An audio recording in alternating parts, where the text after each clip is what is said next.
All right, today I'm continuing my August YouTube video posts to learn the camera, to learn the editing. And since I started, 2 weeks ago, this is only my second attempt because the last few days I'm finding, I get into a crotchety mood. Imagine that. And I get frustrated. And I've had some frustration with this particular video and this topic, and yet I've got all these notes here and all that I want to say, and then I realize I just need to say the basics. So today's topic I want to just do for documentation is as of August 2021, what is it I'm watching on YouTube and why? So a little over 2 years ago, I'd always heard, and I've even recently heard, there's millennials, or the younger people, even now whatever we're calling the 20-year-olds, the teenagers even, they don't even know what cable is. I've heard they don't even know what cable is because they don't watch it, nor do they subscribe to it. They watch YouTube. So I don't know what they're doing, the gaming, they're doing all kinds of stuff, but a lot of those people, I'm watching them. Why? They're building channels, they're building audiences, they're making a living, a career out of being a YouTube creator. So, and the more I watch and the more I learn, sometimes the more I question, is there really room on YouTube for a boomer creator, or a creator that's a boomer? Who's gonna watch a boomer? It's like, boomer, shut up. That's maybe what I should call this channel. Boomer, shut up. I like that. Anyway, let me tell you, 2 years or so ago, I'm kind of laid up. I've had the event. I lost my mobility because of a gout, of all things. So I'm watching TV, don't have cable, because you know how many times you spend $100-some a month for a cable subscription and then you can't find anything you want to watch. That's me. But I turned on YouTube, and for whatever reason, I got some suggestions. And one of the things I was watching or was looking for in the past were documentaries. And the documentary on van lifers came up called, I forgot, Outward Bound, not Outward Bound, something Outward. And Bob Wells was on this, and he was an intriguing guy. And so then from there, I went to his channel, which is Cheap RV Living. And here's a guy that over the last, 10, 15 years has built a huge following of teaching people how to live in their cars, their vans, their trucks, whatever, when you have no other choice per se, or when you just want to do that. And that's created a whole set of thousands of channels and creators talking about their van life. And I got intrigued, so I started watching a lot of that. Well, before I get into just those few channels, I have over 100 subscriptions that I've subscribed to over the last 2 years. Some channels I seldom watch anymore. Others I look to watch as soon as they post. I'm so interested. And at the end of this video, I'm going to share with you my #1 channel I watch. If they posted or created a video every day, I would watch it every day. I would watch it every day. I'll share that with you shortly.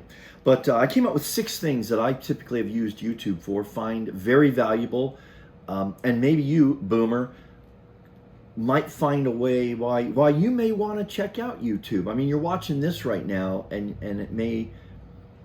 you may have been skeptical or still are skeptical about YouTube.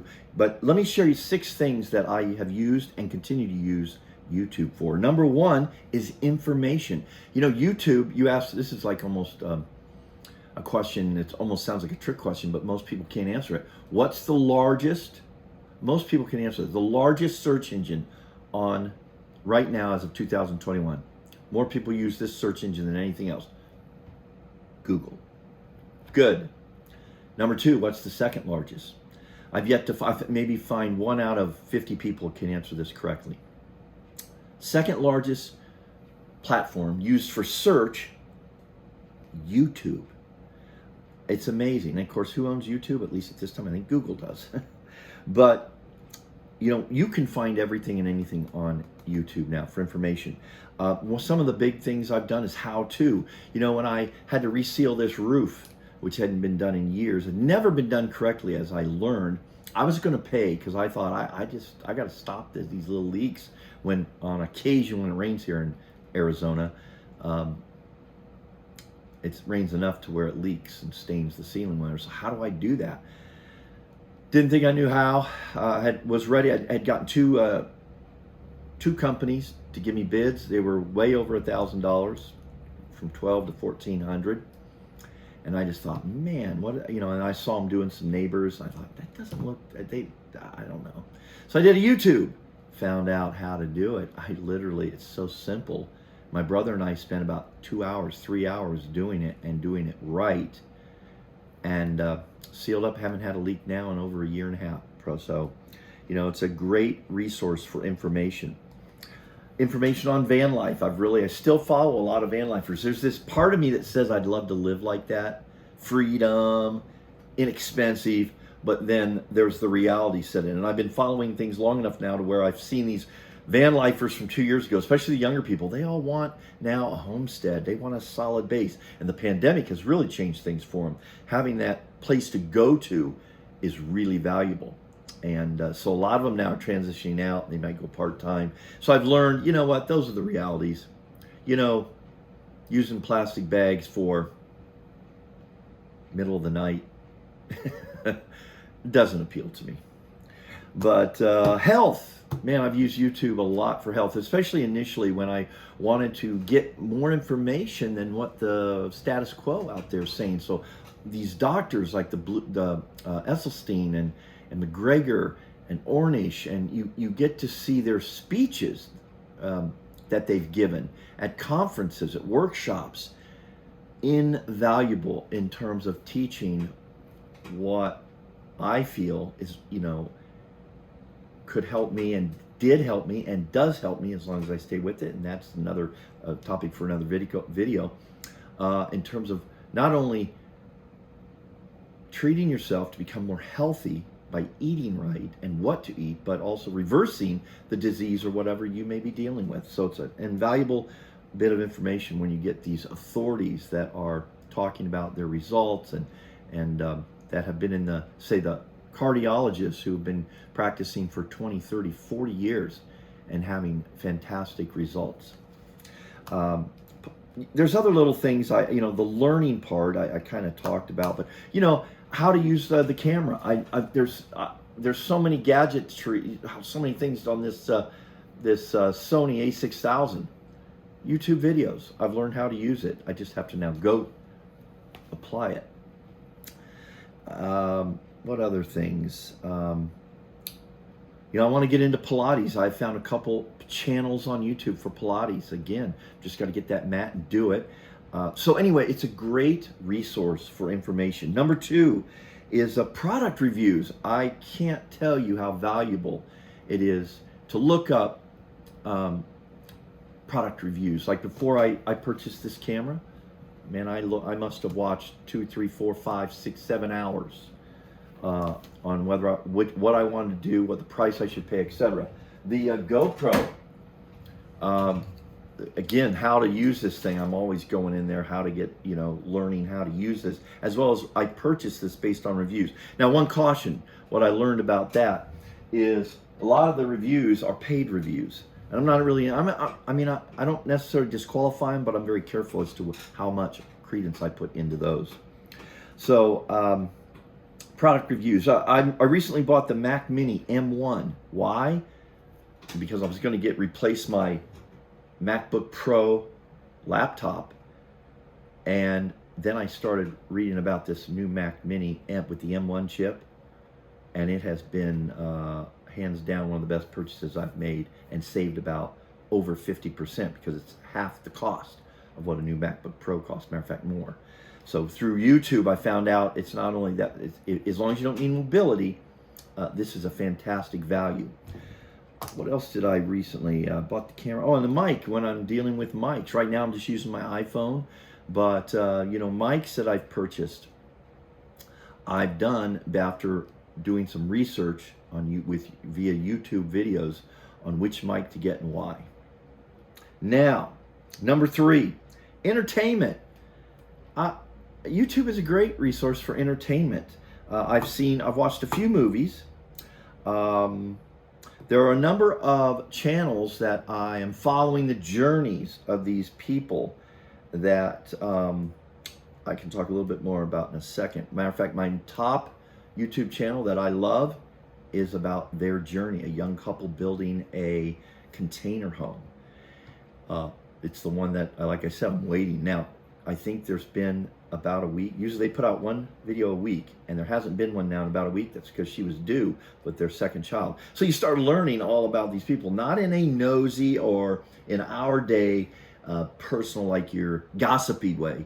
This is really about following a person or family's journey on what they're doing and then learning from it. Because remember, some of these channels I watch just to see. I'm not really into necessarily what they're saying or doing, but I'm watching it because I'm learning how is it this person built a channel to 10,000, 50,000, 100,000, 1 million subscribers. Amazing.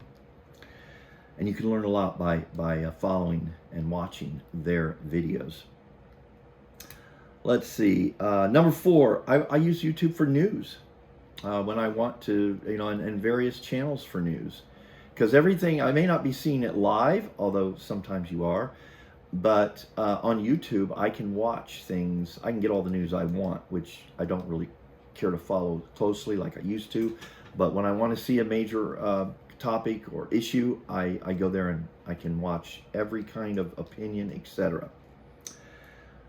I've watched one of the big things I've watched. That was number 4. Number 5 I wrote down is church. Over the pandemic in particular, I watched things on whether it be worship music or Joel Osteen. I'm sorry, I'm a big fan, and I'll be sharing a story of why, because I wasn't, but I watch him and I'll watch his Sunday, and then if I don't catch it, I can catch it later.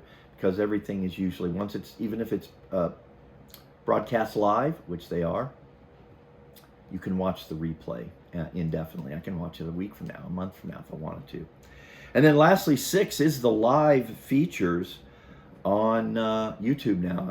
I kind of starting to get more comfortable with that, watching people that are live. There's a live interaction.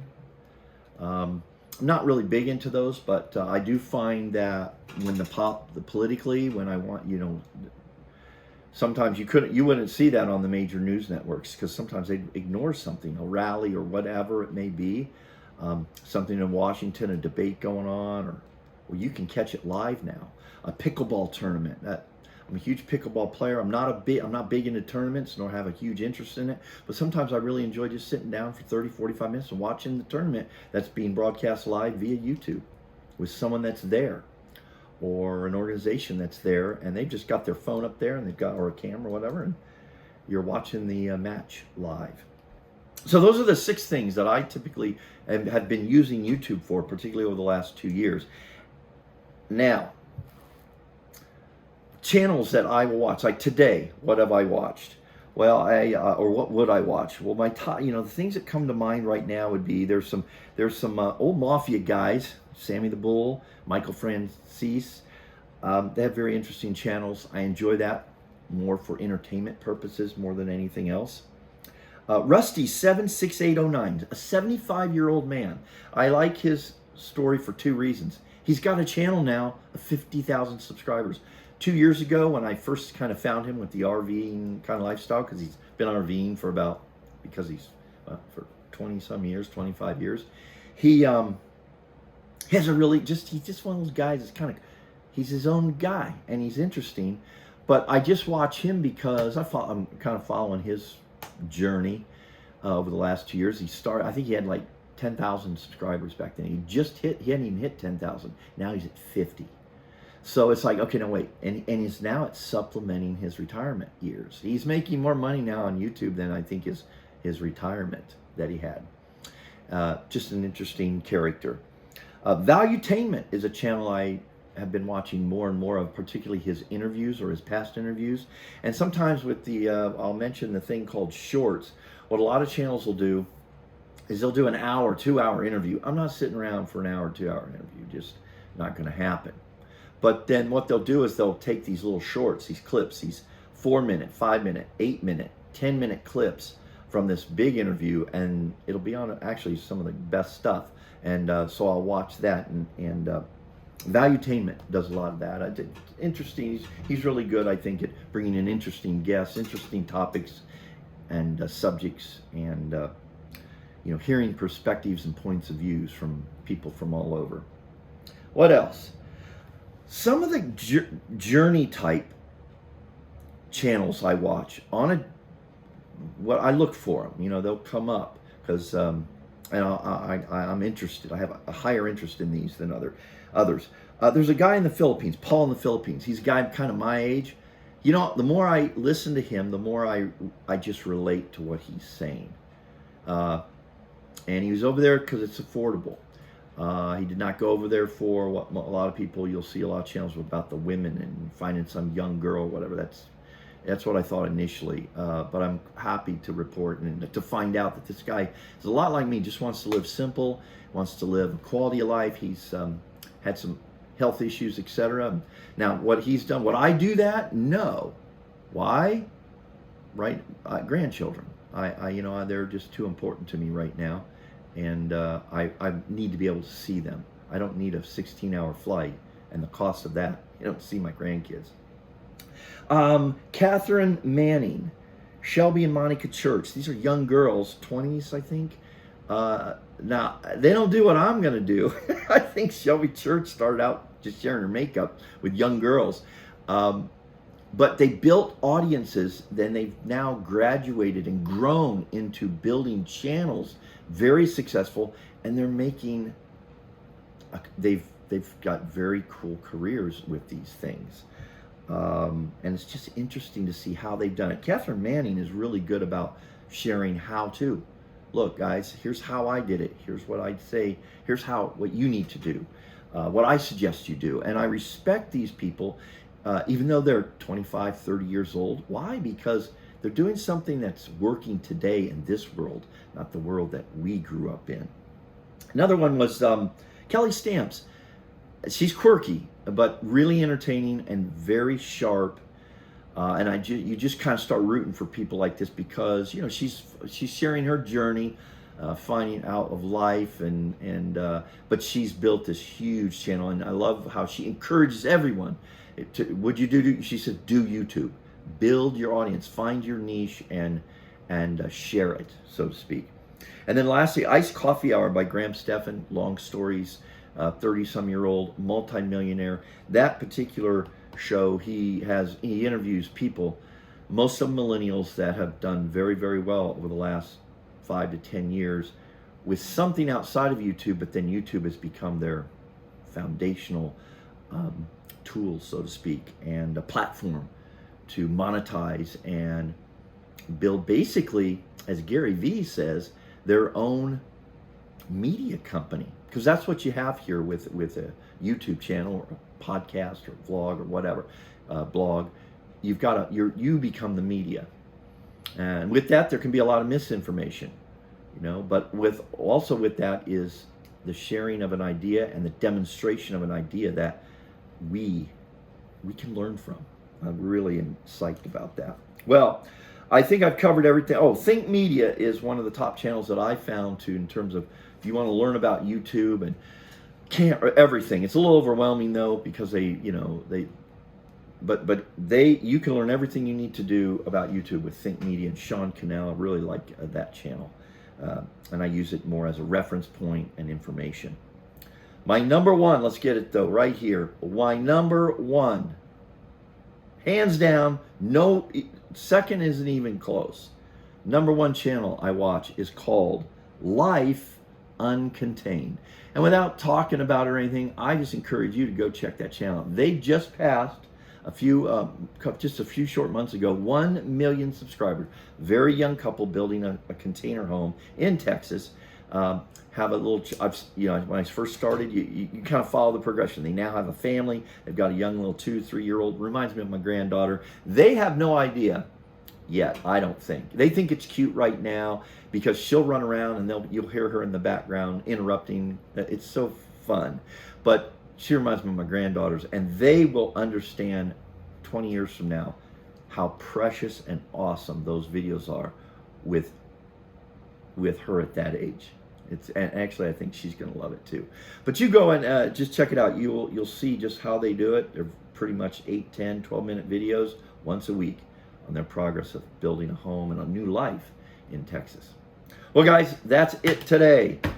I'm going to drink the rest of my decaf coffee since this is my second cup, and look forward to trying to get these out a little more as I play around with, can a boomer build a platform, an audience on YouTube? What did that lady used to say? Bon appetit.